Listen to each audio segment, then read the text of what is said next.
Hello everyone, कैसे आप सब? होपफुली फाइन होंगे। मैं होप करता हूँ लास्ट वीक आपका लॉजिकल एंड प्रॉफिटेबल गया होगा। आपने कुछ अच्छी स्विंग की ट्रेड करी होंगी। तो एक और वीडियो लेकर हम आपके सामने प्रेजेंट है। इसमें हम क्या डिस्कस करेंगे?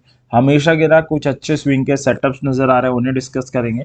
साथ में लास्ट हफ्ते जो रिकमेंडेशन दी गई थी उनका भी क्या स्टेटस है वो डिस्कस करेंगे।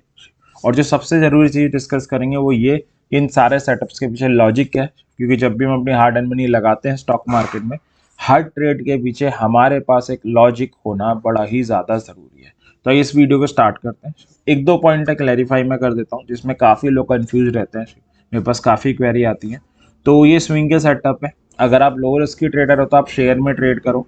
हाई रिस्क की ट्रेडर हो तो फ्यूचर्स में ट्रेड करो। अगर आप ऑप्शन मार्केट के ट्रेडर हो और नेकेड ऑप्शंस को ट्रेड करते हो, यानी कॉल बाय या पुट बाय करते हो, ऑप्शन बाय और बेसिकली नेकेड, तो कई बार क्या होता है, स्विंग के सेटअप है तो शेयर साइडवेज हो जाता है।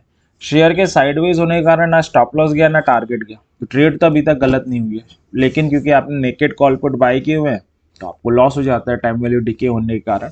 तो इससे बचने के लिए आप बुल पुट या बियर कॉल जैसी स्ट्रेटजीज बना सकते हो। दूसरा, stop losses weekly closing basis पे रहते हैं, यानी आपको वीकली कैंडल की क्लोज का वेट करना पड़ेगा। तो ये दो तीन पॉइंट थे जो मैंने बता दिए। अब सेटअप डिस्कस कर लेते हैं। साथ में एक पॉइंट और है कि जिस भी शेयर में आप ट्रेड लें, चेक कर लें। जैसे आप फॉर एग्जांपल कोई सेटअप मंडे को ले रहे हो, जुबलिएंट फूडवर्क फॉर एग्जांपल, तो एक बार मंडे को मॉर्निंग में चेक कर लो मार्केट खुलने से पहले कि कोई उसमें नेगेटिव न्यूज़ तो नहीं आई है। जैसे लास्ट हफ्ते इंडियन होटल हमने रिकमेंड किया था, लेकिन अगर आप देखोगे तो मंडे मार्केट खुलने से पहले ये न्यूज़ आ गई थी कि जो उसमें टाटा सन्स का आईपीओ लाने की सोच रहे थे या वो डिसाइड कर रहे थे वो डिले हो गया है और उस कारण शेयर गिर गया। तो वो न्यूज़ से हमें अवेयर रहना बड़ा ज़रूरी है। तो अब स्टार्ट करता है। पहला सेटअप है जुबलिएंट फूड का। 450 का इंपॉर्टेंट लेवल था, उस पर बाउंस बैक करने का ट्राई कर रहा था, दैट्स वाई इसे रिकमेंड किया गया था। 447.5 का वीकली क्लोजिंग बेसिस पर स्टॉप लॉस था। और टारगेट हमारा लास्ट बार अगर आप वीडियो देखोगे तो 460 का था पहला। दूसरा 13 ईएमए से 475 का था। अब हुआ क्या, मिड कैप और स्मॉल कैप में थोड़ी रिस्ट्रिक्शंस लगी, सेबी ने भी कुछ कमेंट्स किए और उसके बाद लास्ट हफ्ते थोड़ी पैनिक सेलिंग आई थी। इसमें भी आई, ऑब्वियस ही बात है। ये 425 के एक लेवल तक आया जो इसका मल्टी ईयर सपोर्ट है। लास्ट जो इसमें रिबाउंड आया था 425 के आउट लेवल से ही आया था और शेयर ने शानदार बाउंस बैक किया थर्सडे और फ्राइडे को और स्टॉप लॉस के ऊपर क्लोज देकर गया। तो करंट स्टेटस यही है कि अगर आपने इसमें ट्रेड ले रखी थी तो बने रहिए। बस मैंने टारगेट थोड़े से मॉडिफाई कर दिए। पहली वीडियो में टारगेट पहला 460 था, दूसरा 13 ईएमए से 475 का जोन था। अब 13 ईएमए स्टैटिक तो रहता नहीं है, वो ट्रेवल करता है, तो अब नीचे आ चुका है। तो पहला टारगेट 13 ईएमए से 460 का जोन हो जाएगा, दूसरा 475 हो जाएगा। तो जिन्होंने ट्रेड ले रखी थी वो इंतज़ार कीजिए। जो फ्रेश सेटअप इसमें लेना चाह रहे हैं, छोटे टारगेट के ले लेना चाहें तो 13 ईएमए से 460 के जोन के तो ले सकते हैं, और अगर हाई कन्विक्शन वाली ट्रेड करना चाहें तो 13 ईएमए के ब्रेकआउट का वेट कर सकते हैं। दूसरा सेटअप है एचडीएफसी बैंक का। 2 हफ्ते पहले हमने इसे रिकमेंड किया था, तब हेड एंड शोल्डर बना नहीं था, inverse head and shoulder, but एक अर्ली प्रेडिक्शन मैंने करी थी कि इन्वर्टेड हेड एंड शोल्डर बन जाएगा। तो दो टारगेट दिए थे 1450 एंड 1474 के। अब इसमें हेड एंड शोल्डर बन चुका है। अगर आप देखोगे तो हेड एंड शोल्डर के नेकलाइन और 1450 का एक रेसिस्टेंस जोन आ रहा था जिसे इसने ट्यूसडे ब्रेक किया। और Wednesday Thursday Friday bank Nifty में वीकनेस ही रही है, मगर एचडीएफसी बैंक ने बड़ा स्मार्टली 1450 नेकलाइन और 13 ईएमए तीनों को सेव किया है। तो ये कहीं ना कहीं इसमें स्ट्रेंथ होने का इंडिकेशन दे रहा है, कहीं ना कहीं नेकलाइन का जो ब्रेकआउट हुआ है उसे रिस्पेक्ट देने की इंडिकेशन दे रहा है। तो एक फ्रेश ट्रेड बन सकती है। 1440 का वीकली क्लोजिंग बेसिस पे स्टॉप लॉस, 1475 एंड 1499 के दो टारगेट के साथ इसे लिया जा सकता है। तो दो सेटअप ने डिस्कस किए, जुबलिएंट और एचडीएफसी बैंक। एचडीएफसी बैंक तो कोई भी ले सकता है, फ्रेश सेटअप है। जुबलिएंट जिन्होंने लिया हुआ है होल्ड कीजिए, जो लेना चाह रहे हैं छोटे टारगेट के लिए ले सकते हैं। अगर हाई कन्विक्शन लेना है तो 13 ईएमए का ब्रेकआउट का वेट कर लीजिए। अगला सेटअप है हिंडेल्को का। हिंडेल्को में जो नोवलीज वाली न्यूज़ आई थी उसके कारण ये गैप डाउन हुआ था फैब में, तब से 540 से 500 की रेंज में ही 40 रुपए के रेंज में ऑक्सीलेट कर रहा है। जो वेडनेसडे को सेलिंग आई थी उसमें इसने अगेन 500 टेस्ट आउट किया और बड़ा स्मार्टली ट्रिपल बॉटम की एग्रेसिव एंट्री बना के थर्सडे बाउंस किया शेयर ने, 13 EMA के ऊपर क्लोजिंग दी थी थर्सडे ने, और 525 का इंपॉर्टेंट लेवल था उसके ऊपर भी दी थी। फ्राइडे उसे बचा के गया, सस्टेन करके गया। तो 540 और 550 के दो टारगेट के साथ लिया जा सकता है। 525 का ऑन 524 का ऑन वीकली क्लोजिंग बेसिस का स्टॉप लॉस हो जाएगा।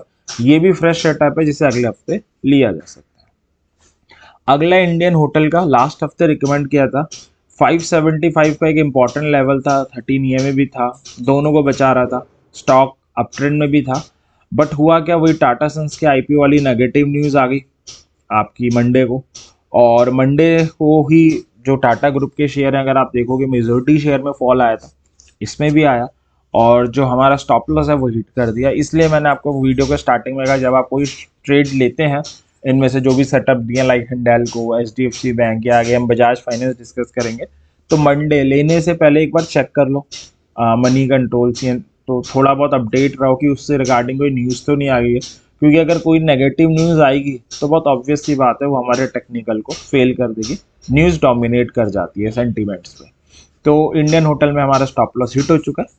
अगला सेटअप है बजाज फाइनेंस का। शेयर काफ़ी बिटा है, काफ़ी ज़्यादा करेक्शन में है। डिस्पाइट निफ्टी ऑल टाइम हाइस पर शेयर पिछले काफ़ी टाइम से करेक्ट हो रहा है।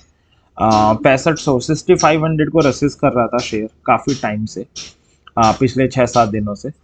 फ्राइडे लास्ट हावर में अच्छी बाइंग आई और ये सक्सेसफुली 6500 के ऊपर क्लोजिंग मैनेज कर गया। अगर आप देखोगे 13 EMA भी काफ़ी टाइम से 1-1.5 महीने से रेसिस्ट कर रहा था, उसके ऊपर भी क्लोजिंग देकर गया है। तो 6450 का डेली क्लोजिंग बेसिस पे स्टॉप लॉस, 6600 और 6750 के टारगेट, मगर एक ट्रिगर रख रहे हैं। वो क्या कि फ्राइडे की क्लोजिंग तो ऊपर आ गई 13 EMA के, अगर मंडे को सस्टेन करता है 13 EMA के ऊपर तो इसे लेना चाहिए। 6600 और 6750 के तो टारगेट हो जाएंगे। तो 5 सेट हमने डिस्कस किए, जिसमें HDFC bank, Hindalco, Bajaj finance लिया जा सकता है। तीनों फ्रेश सेटअप है, एंट्रीज बनी हुई है। जुबलियन जिनके पास है होल्ड कीजिए, जो फ्रेश एंट्री के लिए देख रहे हैं, छोटे टारगेट के लिए लेना चाहे तो ले लीजिए, अदरवाइज 13 EMA के ब्रेकआउट का वेट कर लीजिए। इंडियन होटल तो लिस्ट से आउट है। लास्ट है बायोकॉन का, लास्ट हफ्ते रिकमेंड किया गया था। 275 का एक इंपॉर्टेंट लेवल था, 13 EMA को भी बचा रहा था। 274 का ऑन वीकली क्लोजिंग बेसिस पे स्टॉप लॉस, 290 और 299 के दो टारगेट थे। और जो मिड कैप और स्मॉल कैप में सेलिंग आई, उस कारण इसमें भी सेलिंग आई मार्केट में, और हमारा इसमें सक्सेसफुली जो स्टॉप लॉस है वो हिट हो चुका है। सॉरी फॉर दिस ट्रेड, बस इसमें हमारा स्टॉप लॉस जो है वो हिट हो चुका है। तो 6 सेटअप है, जिसमें हिंडाल्को, बजाज और HDFC बैंक को आप ले सकते हैं। Indian hotel, Biocon out of our list है, और जुबलियन फूड आपने लिया हुआ है तो इंतज़ार कीजिए, और जो फ्रेशली लेना चाह रहे हैं वो 13 EMA से 460 के जोन के लिए लेना चाहें तो ले लीजिए। हायर कन्विक्शन चाहिए तो 13 EMA के ब्रेकआउट का वेट कर लीजिए। तो ये था अगले हफ्ते के हम रिगार्डिंग हमारा डिस्कशन। मैं होप करता हूँ डिस्कशन आपकी ज़रूर कोई अच्छी ट्रेड्स लेने में हेल्प करेगा। इसी विश के साथ डिस्कशन एंड करते हैं, और हमेशा की तरह एक सजेशन रहेगा, अपनी हार्ड एंड मनी से ट्रेडिंग कर रहे हैं लॉजिक के साथ करें। लॉजिक के साथ 100% चांसेस तो नहीं होते, बट मैक्सिमम चांसेस हो जाते हैं। और कोई भी ट्रेड लेने से पहले अपनी एनालिसिस ज़रूर करें, क्योंकि आपकी एनालिसिस से बेटर और कुछ भी नहीं है मार्केट में। तो एंड करते हैं। Thank you very much, happy trading.